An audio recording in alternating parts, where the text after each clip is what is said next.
یہ 16 نومبر 636 عیسوی کا تاریخ ساز دن تھا۔ فارس کے قریب القادسیہ کے میدان میں عرب مسلمانوں کی 50,000 پر مشتمل فوج سربا کفن تیار کھڑی تھی۔ القادسیہ یعنی موجودہ عراق کا میدان فیصلہ کن جنگ کے انتظار میں تھا، جس سے ساسائی سلطنت یعنی سسینین ایمپائر ہمیشہ کے لیے مسلمانوں کے ہاتھوں ختم ہونے والا تھا۔ میرا نام ہے ڈاکٹر محمد اسامہ مرزا اور آپ دیکھ رہے ہیں ہسٹری ریکارڈ یوٹیوب چینل۔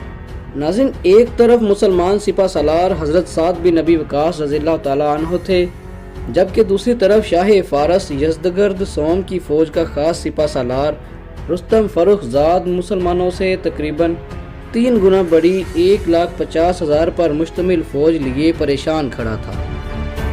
ہوا یہ کہ جنگ کا میدان سجنے سے 1 یا 2 روز قبل حضرت سعد رضی اللہ تعالیٰ عنہ نے اپنے ساتھ خاص جانبازوں کو دشمن کی فوج میں گھس کر معلومات اکٹھی کرنے کے لیے بھیجا۔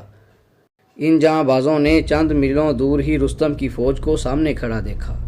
وہ آپس میں مشورہ کرنے لگے کہ دشمن کی فوج میں سرایت کرنے سے بہتر ہے واپس جا کر سپہ سالار کو آگاہ کریں کہ دشمن تو سر پہ آن کھڑا ہے۔ ناظرین، ان میں سے 6 لوگ پلٹ گئے، جبکہ ایک جانباز نے مہم کو سر کیے بغیر واپس جانے سے انکار کر دیا۔ یہ عظیم جانباز دور سے دشمن کی فوج کو تکنے لگا اور لشکر کے گرد چکر لگا کر اس میں شامل ہونے کا راستہ تلاش کرنے لگا۔ بالآخر رات کی تاریکی ساری فوج کو لپیٹ میں لینے لگی تو اس جانباز کمانڈر نے اپنا گھوڑا چھوڑا اور پانی کے نالوں سے گزرتے ہوئے فارسی لشکر کے ہراول دستے تک جا پہنچا۔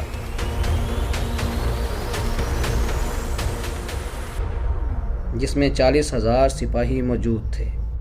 پھر وہاں سے لشکر کے 30,000 سپاہیوں پر مشتمل کلب سے گزرتا ہوا ایک بہت بڑے سفید خیمے کے پاس پہنچا۔ ناظرین، یہ خیمہ رستم فرخ زاد کا خیمہ تھا، جس کے قریب ایک اعلیٰ نسل کا گھوڑا بھی بندھا ہوا تھا۔ آدھی رات ہونے تک وہ صاحب وہیں بیٹھے خیمے کو تکتے رہے اور ارد گرد کی صورتحال کا جائزہ لیتے رہے۔ پھر تلوار کے ذریعے خیمے کی رسیوں کو کاٹ ڈالا اور رستم کا گھوڑا لے کر دشمن کی صفوں کو چیرتے ہوئے نکل پڑے۔ ان کے اس عمل سے فارسیوں کی تضحیک ہوئی اور ان کے دل میں رعب پیدا ہو گیا۔ گھوڑا لے کر جب وہ فرار ہوئے تو گھڑ سوار دستے نے ان کا تعاقب کیا۔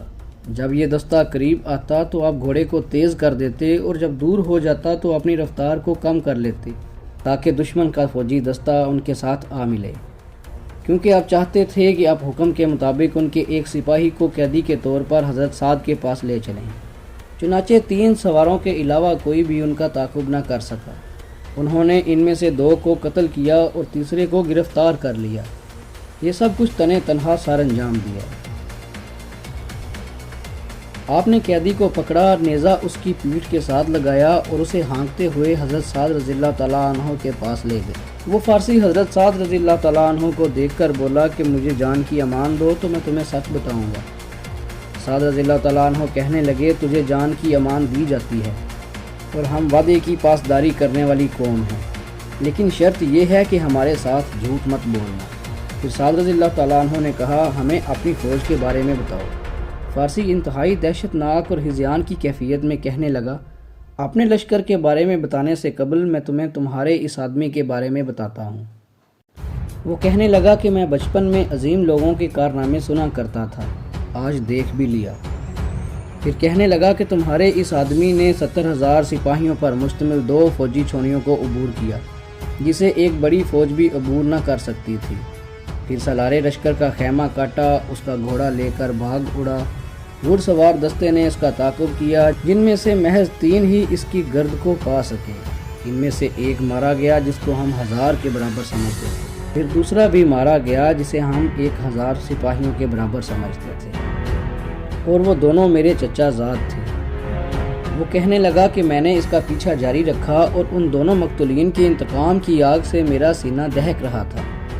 میرے علم میں فارس کا کوئی ایسا شخص نہیں جو قوت میں میرا مقابلہ کر سکے، اور جب میں اس سے ٹکرایا تو موت کو اپنے سر پہ منڈلاتے پایا۔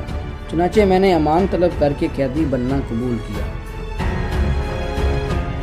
کیا آپ جانتے ہیں کہ حضرت سعد رضی اللہ تعالیٰ عنہ کے لشکر کا یہ عظیم سپاہی اور عظیم جاسوس کون تھا؟ تو ناظرین یہ طلیحہ بن خویلد الاسدی رضی اللہ تعالیٰ عنہ تھے، جو پہلے کبھی حضرت خالد بن ولید رضی اللہ تعالیٰ عنہ کے مخالف مسلمانوں کے خلاف جنگ لڑا کرتے تھے، لیکن اب یہ اسلام قبول کر کے حضرت سعد کی فوج کا حصہ بن چکے تھے، جو قبول اسلام کے بعد اسلام کے دشمنوں پر ایک قہر بن کر نازل ہوئے۔ مجھے امید ہے کہ آپ کو آج کی ویڈیو ضرور پسند آئی ہوگی۔ اپنا بہت سارا خیال رکھیے گا۔ اللہ حافظ۔